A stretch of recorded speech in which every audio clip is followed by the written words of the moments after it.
बिस्मिल्लाहिर्रहमानिर्रहीम। अस्सलामु अलैकुम वरहमतुल्लाहि वबरकातुहू। हज़रत खदीजा रज़ी अल्लाह ताला अन्हा का कबूल इस्लाम।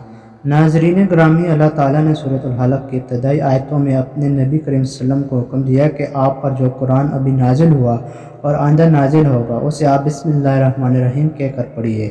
और अगरचे आप उम्मी हैं, आपका रब करीम आपको पढ़ना सिखा देगा, जिसने इब्तिदाई आदम को कलम के ज़रिए लिखने का हुक्म दिया, जो अल्लाह की एक अजीम नेमत है। आप सल्लल्लाहु अलैहि वसल्लम ही के ज़रिए से अल्लाह ताला ने इंसानों को जहालत की तरीक़ी से निकाल कर रोशन शाहराह पर डाल दिया। अल्लाह ताला ने दावत इस्लामिया की इब्तिदा क़राअत और किताबत की दावत के ज़रिए की है, और मोहम्मद अरबी उम्मी जिन्हें लिखना पढ़ना नहीं आता, इनका सबसे बड़ा मौजज़ा कुरान को बनाना, जिसकी तिलावत होती है और जो किताब की शक्ल में लिखा जाता है, और इस बात का ऐलान किया कि अल्लाह ताला इसी किताब के ज़रिए उम्मत मुहम्मदिया को यकसर ख़वानगी की हालत से निकाल कर इल्म की दुनिया में पहुँचा देगा, जैसा कि अल्लाह ताला ने सूरतुल जुम्मा में फरमाया, इसी ने इन अनपढ़ लोगों में इन्हीं में एक रसूल भेजा जो इन्हें इनकी आयतें पढ़ कर सुनाते हैं और इन्हें पाक करते हैं और उन्हें कुरान और सुन्नत की तालीम देते हैं। बेशक वो लोग इनकी बासित से कबल सरिया गुमराही में मुब्तला थे। नाज़रीन, फिर तवक्कुफ़ वही के बाद जो 6 आयतें नाजिल हुई, इनमें अल्लाह ताला ने आप सल्लम को हुक्म दिया कि आप उठिए और अहले मक्का को डराइए कि अगर वो औसानों असनाम की इबादत से बाज नहीं आएंगे, जिनकी इनसे बेशतर इनके आबा व अजदाद इबादत करते रहे थे, तो अल्लाह का अज़ाब इन्हें आ लेगा। आप सल्लम अपने आका व मालिक और अपने तमाम अमूर की इस्लाह करने वाले रब्बे ज़ुल जलाल की अज़मत व किबरियाई बयान करते रहे और ऐलान करते रहे कि इसकी ज़ात सबसे आला और बरतर है। तख्लीक और बदशाई और इबादत किसी में भी इसका कोई शरीक नहीं है। और जैसा कि जिब्राईल अलैहिस्सलाम ने आप सल्लम को नमाज़ पढ़ने की तालीम दी है, नमाज अदा करते रहे और उम्मत इस्लामिया को भी इसकी तालीम देते रहे हैं। आप सल्लम अपने कपड़े हर हाल में तमाम नजास्तों से पाक और साफ़ रखिए, और ख़ास तौर पर नमाज की हालत में, और अपने बातिन को तो बदरजा उला तमाम गंदगियों और अकायद व अखलाक की पलीदगियों से यकसर पाक रखिए।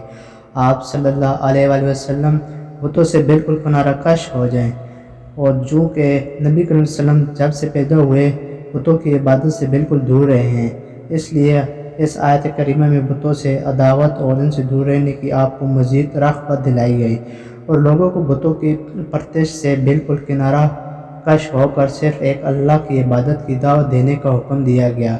मज़ीद हुक्म दिया गया कि जो दावत की ज़िम्मेदारी आप सल्लम पर डाली गई है, तो इसका आप अपने रब पर एहसान न जताएं, बल्कि इसके बदले रब्बुल आलमीन से अजर व सवाब की उम्मीद रखिए।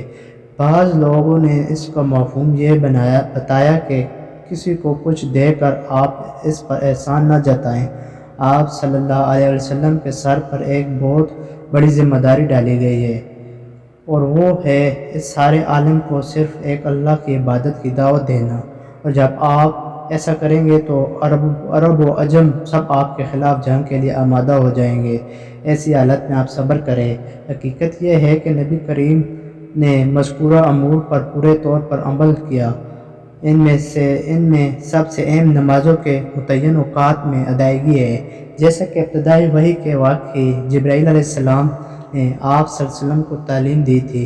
चुनांचे आप सल्लल्लाहु अलैहि वसल्लम ने ख़ुद नमाज़ पढ़ी, और जब घर आए तो अपनी बीबी खदीजा रज़ी अल्लाह ताला अन्हा को, जो सरज़मीन पर पहली मुसलमान थी, आप वज़ू और नमाज का तरीक़ा सिखाया। फिर हर उस शख्स को सिखाते रहे जो इस्लाम में दाखिल हुआ, और तमाम सहाबा कराम के दिलो दिमाग में ये बात उतार दी कि वो जहाँ भी रहें नमाज अदा करें। इसलिए सहाबा कराम अपने घरों में, मक्का की घाटियों में और दारुल अरकम में, जो सफ़ा पहाड़ी पर था, मुशरिकीन की नज़रों से छुप कर नमाज अदा करते रहे। सहाबा कराम इसी दारुल अरकम में आपसे इस्लाम की तालीम हासिल करने के लिए जमा हुआ करते थे। इसलिए ये घर दावत इस्लामी का पहला मरकज़ इस्लाम और मुसलमानों के मामूलात पर राय और मशवरे की पहली जगह थी। नाज़रीन, आप सल्लम ने लोगों को अज़ाब आखिरत से डराया اور اللہ کی عظمت و شان بیان فرمائی۔ نیز آپ صلی اللہ علیہ وسلم نے لوگوں کو بتوں کی عبادت اور ارتکاب معاصی اور ہر برے اخلاق سے روکا، اور اللہ کے بعد آپ صلی اللہ علیہ وسلم نے بنی نوح پر احسان کیا، اس لیے کہ آپ نے اسلام کی دعوت ان تک پہنچائی اور اس راہ میں اذیتوں اور صحبتوں کو برداشت کیا، اور اس کے لیے بندوں سے کسی معاوضے کی امید نہیں رکھی، بلکہ ان کا اجر تو انہیں اللہ سے ملنا تھا۔ آپ صلی اللہ علیہ وسلم اسی پر پورے عزم و قوت کے ساتھ قائم رہے، تمام تکلیفوں پر اللہ کی جانب سے ثواب کی امید پر صبر کرتے رہے، اور ان تمام صفات عالیہ میں تمام انبیاء اور رسول پر فوقیت لے گئے۔ اللہ کا درود و سلام ہو آپ صلی اللہ علیہ وسلم پر۔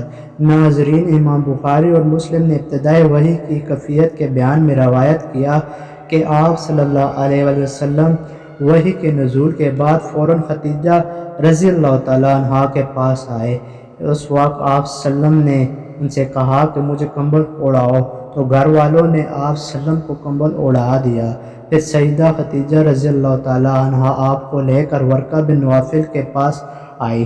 انہوں نے سارا ماجرا سننے کے بعد کہا، یہ تو وہی ناموس یعنی جبرائیل تھے جنہیں اللہ تعالیٰ نے سیدنا موسیٰ علیہ السلام کے پاس بھیجا تھا۔ سیدہ خدیجہ نے تو ورقہ کے پاس آنے سے پہلے ہی آپ کو اطمینان دلا دیا تھا اور کہا تھا کہ ہرگز نہیں، اللہ کی قسم، اللہ آپ کو کبھی بھی رسوا نہیں کرے گا۔ اور شادی کے بعد بھی انہوں نے آپ صلی اللہ علیہ وسلم سے کہا تھا کہ مجھے امید ہے آپ ہی وہ نبی ہوں گے جنہیں مبعوث کیا جائے گا۔ یہ ساری باتیں اس امر کی واضح دلیلیں تھیں کہ سیدہ خدیجہ رضی اللہ تعالیٰ عنہ پہلے ہی اس حق کو قبول کرنے کے لیے پوری طرح تیار تھی جیسے لے کر نبی کریم صلی اللہ علیہ وسلم تشریف لائے تھے۔ ایک روایت میں ہے کہ جب آپ صلی اللہ علیہ وآلہ وسلم سیدہ خدیجہ رضی اللہ تعالیٰ عنہ کے پاس آئے تو انہوں نے آپ کا ہاتھ پکڑ کر اپنی آنکھوں سے لگا لیا، اور آپ صلی اللہ علیہ وسلم نے انہیں وضو کرنا سکھایا جس طرح جبرائیل امین علیہ السلام نے سکھایا تھا، اور انہیں نماز پڑھنا سکھایا جیسے جبرائیل علیہ السلام نے آپ کو تعلیم دی تھی۔ گویا خدیجہ رضی اللہ تعالیٰ عنہا رسول اللہ صلی اللہ علیہ وسلم پر ایمان لانے والی پہلی بنت آدم تھی۔